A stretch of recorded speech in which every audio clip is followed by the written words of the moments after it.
सीमा हैदर और सचिन की प्रेम कहानी भारत में आ पहुंची है और भारत में कई तरह की बहस छिड़ गई है। एक और तो प्यार का जिक्र हो रहा है कि प्यार के खातिर पाकिस्तान से एक महिला भारत आई है, और दूसरी ओर एक और नई बहस छिड़ गई कि आखिरकार किन कानूनी पेचीदगियों का सामना करना पड़ सकता है पाकिस्तानी नागरिक सीमा को। हमारे साथ हैं दिल्ली हाईकोर्ट की प्रैक्टिसिंग लॉयर हैं नेहा रस्तोगी जी। नेहा जी, ये बताइए कि सीमा सब कुछ अपना छोड़ छाड़ के यहाँ पर आ गई है और रह रही, ये तो भी प्यार की बात, कानून क्या कहता है? लॉ के मुताबिक अभी सीमा की क्या स्टेटस है? जी, आप बिल्कुल सही सवाल आपने पूछा है। पहला कि अभी सारे न्यूज़ चैनल जितने भी सब जगह प्यार मोहब्बत की बात हो रही है, जो मेरे हिसाब से और कानून के हिसाब से वो सेकेंडरी पॉइंट है। तो हमें जो मेन मुद्दा इसमें फोकस करना है वो लीगल पॉइंट हमें देखना है। सीमा, उसके साथ 4 नाबालिग बच्चे आए हैं, ठीक है। तो जिसको देखना है कि उसकी लीगल पॉइंट में क्या क्या कवर होती है, कि बकायदा सीमा ने इमाइग्रेशन सर्टिफिकेट लिया है कि नहीं लिया है, वीजा उसने लगाया था कि नहीं लगाया था, जब अरेस्ट हुआ था उसमें पोलोग्राफी टेस्ट, लाई डिटेक्टर टेस्ट, ये सब बकायदा पूरा हुआ था कि नहीं हुआ था। तो ये सारे पॉइंट्स को देखकर पहले हमें लीगल टेक्निकल जितना भी इश्यूज है उसको क्लियर करवाना है गवर्नमेंट से, क्योंकि बहुत सारे एंगल्स हो सकते हैं। अगर सीमा का ये पूरा प्रोसीजर अगर प्रॉपर लीगली तरीके से नहीं हुआ तो हो सकता है वो आगे चल के हमारे देश के खिलाफ में कुछ साजिश कर सकती है पाकिस्तान के साथ मिलकर, या हो सकता है कुछ यहीं पर बैठकर कुछ एंटी टेररिस्ट एक्टिविटीज भी कर सकती है। तो बेहतर ये होगा कि सरकार को और पुलिस को, उत्तर प्रदेश पुलिस को, उसको अरेस्ट करके प्रॉपर उसका लीगल जो भी आपका बायोग्राफी टेस्ट होता है या पॉलीग्राफी टेस्ट होता है, या वो पहले ऑलरेडी डिवोर्स्ड हुआ है कि नहीं हुआ है पाकिस्तान में, जितनी भी लीगल प्रोसीजर होता है वो वेरीफाई करे। फिर उसके बाद इसको सेकेंडरी हम उसमें दे सकते हैं कि प्यार था, पबजी से खेल खेल के प्यार हुआ, क्या हुआ वो तो दूसरी बात है। नेहा जी, किस आधार पर ये खतरा है और उत्पन्न हो सकता है भारतीय व्यवस्था के लिए नेहा की मौजूदगी? देखिए, सीमा की, माफ कीजिएगा, सीमा की मौजूदगी। देखिए, सबसे पहला बात तो हम ये देखना है इसमें share violation of immigration law हुआ है। इमाइग्रेशन जो लॉ होता है उसकी वायलेशन पूरी हुई है, ठीक है। दूसरा, अगर हम इस तरह ट्रीट करने लग जाएंगे, जो भी प्यार कर रहा है कोई दूसरे देश से, नेपाल से, कभी पाकिस्तान से, कभी भूटान से, कोई कोई आकर यहाँ पर प्यार मोहब्बत कर रोना रो कर फिर शादी करके बस जाए, तो इसमें हमारा जो लॉज ऑलरेडी एग्जिस्ट कर रहा है वो हमारा एक्चुअली बहुत ही मतलब लाइक इग्नोर कर दिया जाएगा उस चीज को। तो हमें इस बात को ध्यान रखना है कि जो लीगल वायलेशन हुआ है, जैसे वायलेशन ऑफ आपका इमाइग्रेशन लॉ हुआ है, आपका वीजा नहीं मिला है, वीजा उसका नहीं है, उसका पासपोर्ट नहीं है हमारे पास, हमारे सरकार के पास, तो ये सारी जो basic requirement of all this होता है एक कंट्री से दूसरे कंट्री का सिटीजनशिप के लिए, तो हमें पहले इसकी कंप्लायंस सिर्फ शादी कर लेने से, यहाँ पर आके एक सिंदूर लगाकर और आगे क्या होगा नहीं होगा बहुत सारी चीजें होती है। तो हमें अपने देश का पूरा कानूनी पॉइंट ऑफ व्यू से अपना प्रिकॉशन लेकर किसी दूसरे सिटीजन, क्योंकि हमें ये बात हमेशा ध्यान में रखना होगा कि हिंदुस्तान और पाकिस्तान का संबंध कभी अच्छा नहीं रहा है, ठीक है, तो हमें उनको एंटरटेन नहीं करना चाहिए। सिलसिलेवार तरीके से न्यूज 18 इंडिया के दर्शकों को समझाइए किन किन कानूनों का उल्लंघन हुआ है। देखिए, सबसे पहला कानून हम कहेंगे कि सीमा अगर अरेस्ट हुई थी, ठीक है, तो उसमें अरेस्टिंग में उसको प्रॉपर पॉलीग्राफी टेस्ट होना चाहिए, लाई डिटेक्टर टेस्ट होना चाहिए कि उसके बयान में कुछ चेंज या कुछ अलग आए कि ना आए। दूसरा, आपका वहां पर आपका वायलेशन ऑफ ये हुआ है, मतलब लाइक इमाइग्रेशन हुआ है। दूसरा, आपका इसमें ये पासपोर्ट उसका हमारे पास सीज नहीं है। तीसरा, सिटीजनशिप का भी उसका अलग है, वहाँ पाकिस्तानी नागरिक है, वो हिंदुस्तान में अब शादी करके अपने आप को क्लेम करे, लेकिन उसका वी हैव सर्टेन लॉज कि कैसे आप एक अपने आप को सिटीजन के तौर में हिंदुस्तान में आप पेश कर सकते हो। चौथा, उसके साथ बाकी 4 जो बच्चे हैं उनका भी पूरा लीगल डॉक्यूमेंट्स चाहिए हमें, ठीक है, क्योंकि सीमा के साथ उसके साथ और 4 बच्चे आए हैं, तो उनका भी प्रॉपर ये सारे डॉक्यूमेंट्स की प्रोवाइड होनी चाहिए गवर्नमेंट के पास, प्रॉपर वेरिफिकेशन होना चाहिए, क्योंकि अगर यहाँ पे थोड़ा सा भी लूप होल छोड़ा गया तो पॉसिबिलिटीज है कि वो स्पाई के रोल में आ जाए या कोई टेररिस्ट एक्टिविटीज कर ले, क्योंकि ऐसी चीजें को हम इग्नोर नहीं कर सकते हैं। कैसी, मतलब किस तरह से ये पॉसिबिलिटी हो पाएगी, थोड़ा आप बताइए डिटेल में हमारे दर्शकों को। देखिए, बहुत सारा चीज है जो हमें ध्यान रखना, क्योंकि पहले भी ऐसा बहुत बार हो चुका है हिंदुस्तान में।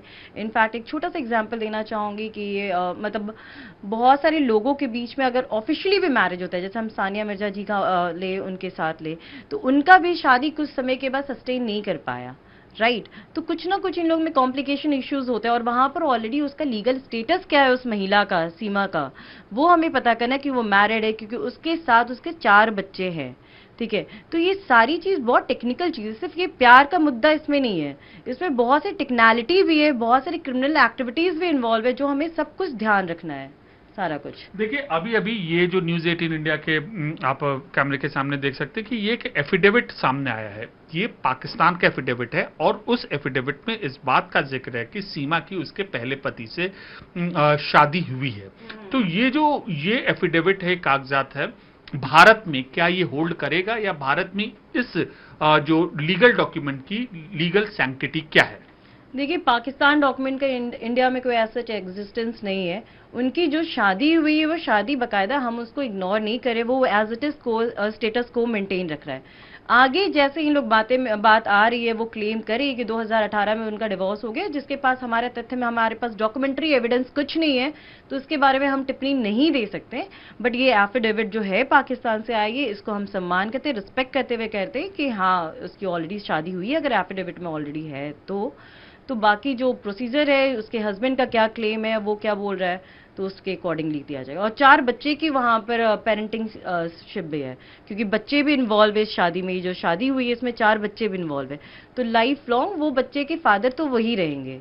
ठीक है, बकायदा वो यहाँ पर आकर नागरिक बन जाए या शादी कर ले या दूसरे बच्चे पैदा कर लेंगे, वो पहले जो 4 बच्चे हैं उसके फादर वो रहेंगे, तो उससे डिप्राइव हम कानून में उनको कर भी नहीं सकते हैं। तो ये भी एंगल में हमें ध्यान रखना होगा। आपने बच्चों को लेकर केस भी लड़ा है, और अब इंडियन कानून के मुताबिक, तो भारत में कानून के मुताबिक उनके बच्चों का जो इंटरेस्ट है कैसे सर्व किया जाएगा? देखिए, फादर और मदर दोनों ही बच्चों के लिए इंपॉर्टेंट होता है, और जहां तक मुझे मालूम है एज का बच्चे सारे नाबालिग है, तो उसमें फादर की कंसर्ट की भी जरूरत होती है कि बच्चा वहां से दूसरे देश से दूसरे देश में आए। लेकिन अभी तक मेरे हिसाब से इन बच्चों का वेरीफाई कर सारे को वेरीफाई कर उनको डिपोर्ट करना चाहिए वापस, बकायदा एक प्रोसेस के थ्रू वापस। अगर है उन लोगों के बीच में प्यार या कोई संबंध है या शादी करने का सोच रहे हैं वो लोग, तो प्रोसेस जो होता है आपका, लीगल जो प्रोसेस होता है, आप पासपोर्ट लगाइए, फिर वीजा अप्लाई कीजिए, उसके तरीके से आप वापस इंडिया आइए। ठीक है, उनको इंडियन कानून को डिपोर्ट करना चाहिए मेरे हिसाब से। लेकिन ये तो ऐसा होता हुआ दिख नहीं रहा। वो तो कह रही है अगर मैं पाकिस्तान गई तो मतलब मैं तो देखिए, बहुत वेग है स्टेटमेंट है। अगर कोई माँ बाप से बच्चा भाग जाता है, पाकिस्तान उसका मातृभूमि है, अगर कोई माँ बाप से बच्चा भाग जाता है तो आप ये थोड़ी नहीं बोल सकते हो ना कि बच्चे, अगर उनको लगता है कोई थ्रेटन है, वहाँ की कानून है, वहाँ की पुलिस प्रोटेक्शन है, वो उनको करेगी। अगर उनको ऐसा फील होता है वो वहाँ के ऊपर अपील करे, वहाँ पर जो भी रिक्वेस्ट करे अपने वहाँ के लोकल थाने में। लेकिन हम इंडियन के हिसाब से उनको डिपोर्ट करना चाहिए, और बाकायदा अगर कोई प्रोसेस के थ्रू अगर जो उनका कंप्लाइंस नहीं हुआ है उसके थ्रू अगर वो इंडिया आना चाहती है तो उनको आना चाहिए। मतलब ये आप बतौर कानून के जानकार होने के नाते उनको डिपोर्टेशन एक से ही ये पूरा का पूरा प्रोसेस शुरू होना चाहिए एज पर लॉ। हाँ जी, हाँ, बेहतर यही तरीका है, उनको प्रॉपर उनको डिपोर्ट करना चाहिए इमीडिएटली वहां पर पाकिस्तान। क्योंकि इंडिया जब आई थी, फिलहाल 1.5-2 महीने शायद उन्होंने रिवील भी नहीं किया था, वो हिंदू महिला की तरह ड्रेसअप होकर वो यहाँ रहती थी नोएडा में। बट अब उनको पता चला, पुलिस के पता करने के बाद उन्होंने एक्सेप्ट किया, तो अब उनको डिपोर्ट करना चाहिए, और उसके बाद जो भी है प्रोसीजर उसके थ्रू अपना करना चाहिए। ये बताइए कि नोएडा की कोर्ट में भी ये केस है। नोएडा की कोर्ट ने उन दोनों को बेल दी है, बेल्स एंड जो टर्म्स एंड कंडीशन बेल्स की सेट आउट की है। तो ऐसे में कोर्ट को किस तरीके से ये कपल वो सेटिस्फाई करेगा? अगर डिपोर्ट की बात हो जाती है तो पूरी कहानी उल्टी हो जाएगी। नेहा जी, हाँ जी, देखिए, नोएडा कोर्ट ने जो पुलिस ने अरेस्ट किया था, उसने बहुत सारे महत्वपूर्ण टेस्ट नहीं किया है।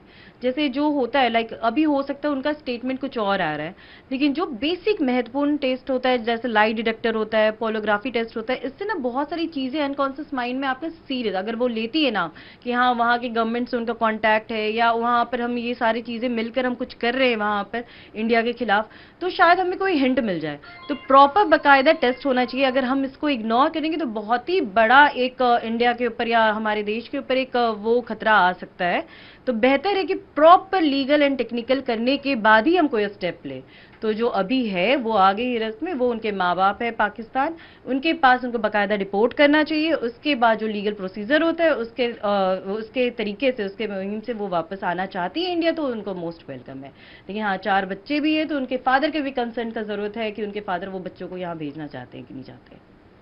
तो ये राह उतनी आसान नहीं है। महज ये प्रेम कहानी से आगे बढ़कर पूरे भारतीय कानून की व्यवस्था को परिभाषित करती हुई ये पूरा वाक्य है। हाँ जी, मैं इस चीज में एक्चुअली अपील करना चाहूंगी, जो सारे मीडिया चैनल ये दिखा रहे हैं लव लव स्टोरी, ये एक सिर्फ सिंपल लव स्टोरी नहीं है। दो देश के बीच के, दो नागरिक के बीच, हिंदुस्तान और पाकिस्तान, और ये चीज हम भूल ही नहीं सकते। हिंदुस्तान और पाकिस्तान के बीच में कभी भी अच्छा संबंध नहीं रहा है, तो हमें प्रॉपर लीगल टेक्निकल इसमें करना चाहिए। उसके बाद जो भी हो उसके हिसाब से होना चाहिए आगे कानूनी तरीके से। तो ये थी वकील नेहा रस्तोगी, और इनका यही कहना है कि सीमा हैदर के जो केस में भारतीय कानून की व्याख्या सही तरीके से करनी चाहिए और उसका अमल भी इन पूरे परिस्थितियों में लाना चाहिए, क्योंकि ये केवल एक जो है शख्स, एक शख्स और दूसरे शख्स के बीच रिश्ते का सवाल नहीं, बल्कि दो देशों का सवाल है।